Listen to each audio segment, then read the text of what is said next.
So I'm working on this piston, cleaning it up because I need to gap the rings for the new motor. Well, as I'm cleaning it up, I even have the proper tool. It's a cheap one, but it works. And I'm taking the rings off. When I take that bottom ring off, I got a surprise. Now I've taken this in the house and washed it and cleaned it up. But this is how close this engine was to failure. One of the pistons was already broken. Damn, I got lucky. Alright. So as you guys can see, here in my house right now, we're doing piston rings. We're gonna gap them all, which I have everything on time lapse here. All right, I'm sitting here editing this video and I had to stop because I have to apologize for my lack of footage. I had a ton of footage and time lapse from me doing the rings and putting the pistons and rods in this engine, and I don't know what happened to it. It is just gone. It has vanished into the ether. It's not on my GoPro. It's not on my phone. It's not on my laptop. It's not on my gaming computer. I cannot find it anywhere. And it's, you know, it's an entire day's worth of work. So it's very annoying. I do have one clip that I saved to the cloud for some reason. I don't know why, but I did. So luckily that saves us. And I'll play that real quick while I'm talking. But yeah, sorry I didn't have the footage of me actually doing the bottom end of this. It's very, very disappointing to me that I don't have that footage. And then we're gonna put them all in. I went through and I gapped everything small to 0.19, just using their recommended chart for the drag race. And then I filed them out to 0.20, doing them a little bit on the loose side. I'm just using feeler gauge. I don't have like a precision equipment here, so we're just kind of doing what we can. I'm probably just gonna throw the rest on time lapse. It's kind of weird having the video in my house, so probably not gonna do another clip talking inside. So next time you see this motor, it'll be in the shop.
All right. I don't know how I'm going to stitch all this together because I did the engine building part in the house like a couple months ago at this point. But we got the heads back from the machine shop. I took them apart. I cleaned all the crap off the valves. I just threw them in the sandblaster and I put it on like 20 psi. Oh, sorry, I'm sick, so if I sound funny, that's why. Anyways, we used some valve grinding compound and we just hit every valve real quick. You can see. I just did a quick time lapse of that head of doing each cylinder or each valve one time. Obviously, I've did them more than one time. You do a little bit at a time, but anyways, I got the other head apart over here, so we're working on it now. Cams are out. I'm getting ready to pull the valve springs. I was using the old hammer and socket method to get the ones out of this one, and then I actually made this thing here, and I was sitting it on top and using my square box tube as leverage. But I ordered the tool, so we're just gonna wait for that to get here. I think it gets here tomorrow or the day after. I don't think I'm gonna video that one because you don't really need to see me do it twice. So the next clip will be putting stuff back together. So yeah.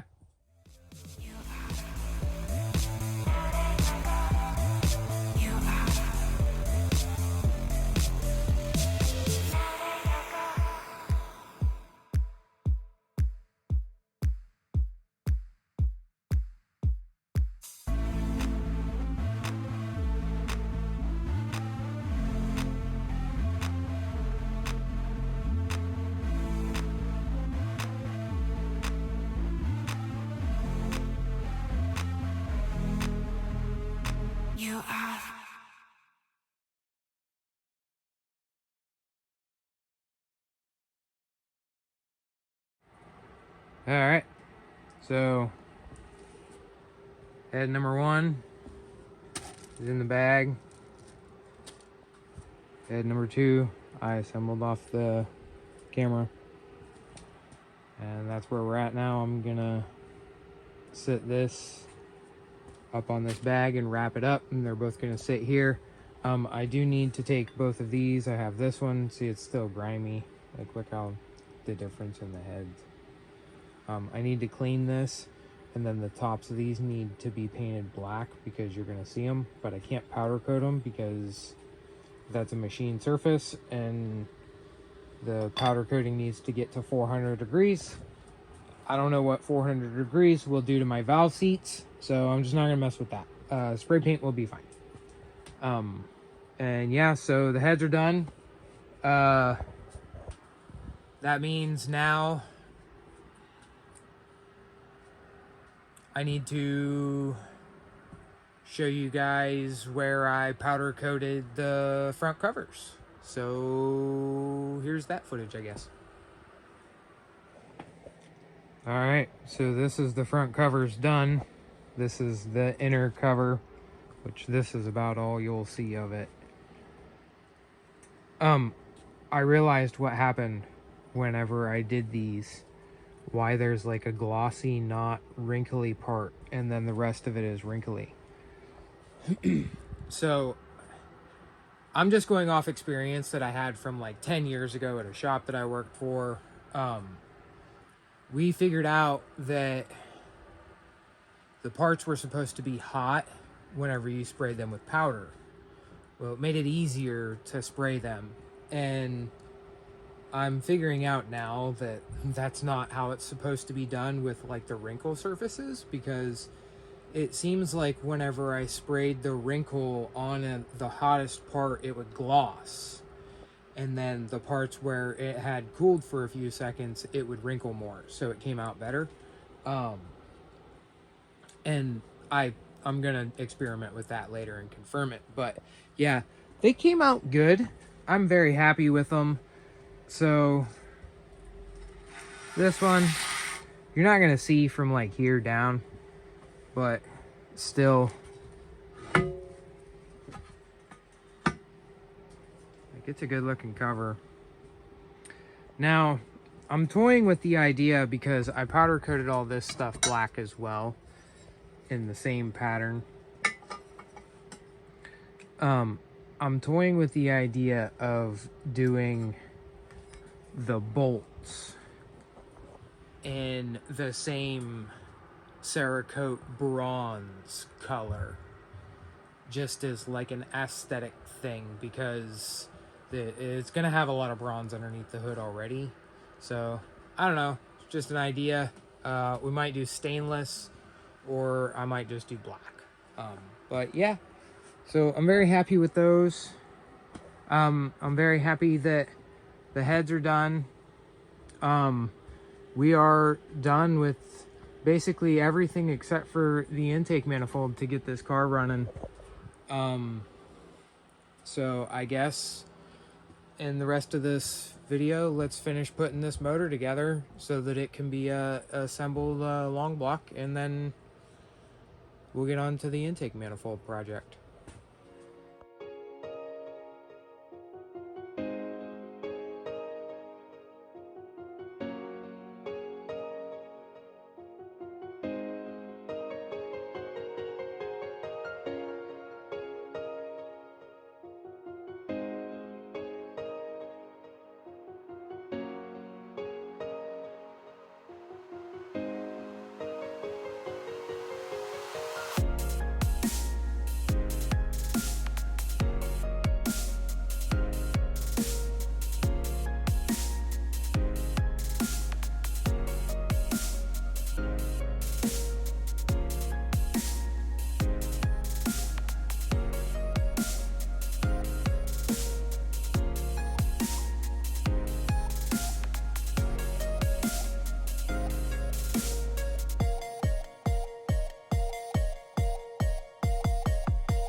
Alright.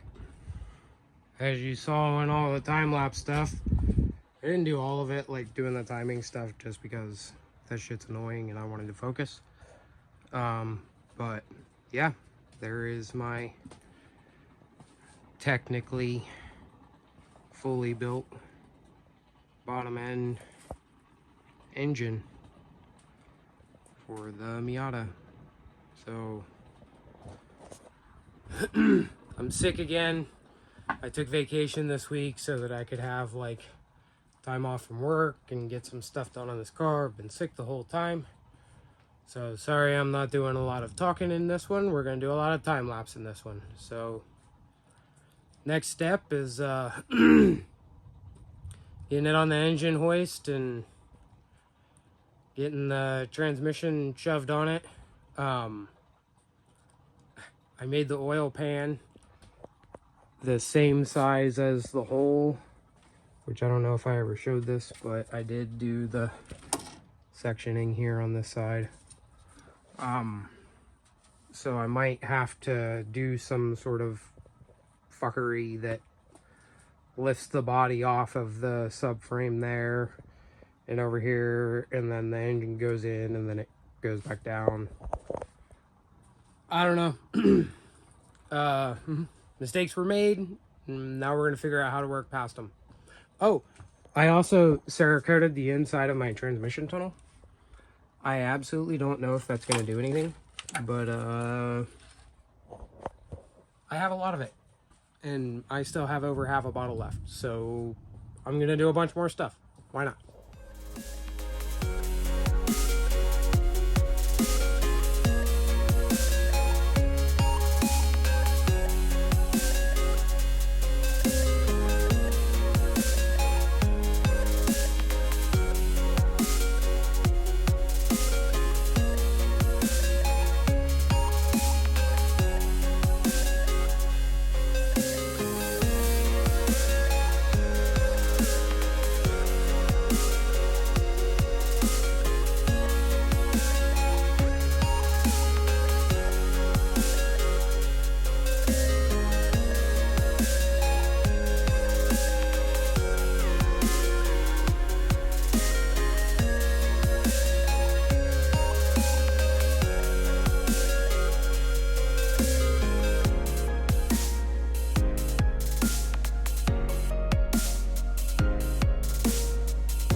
There it is.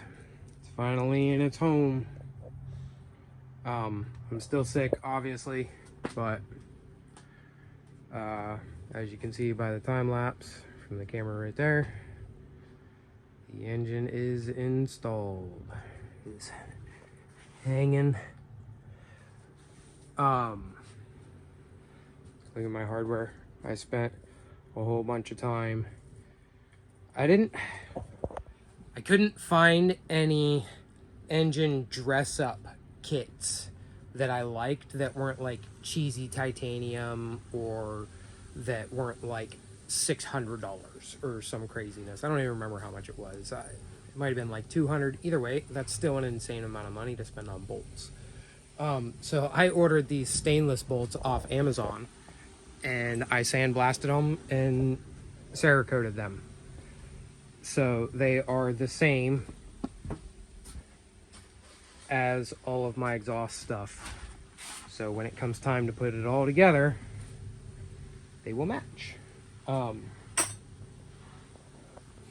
that's why it's taken me 2 years to do this, because I did dumb shit like that. And I also ordered more bolts last night because I realized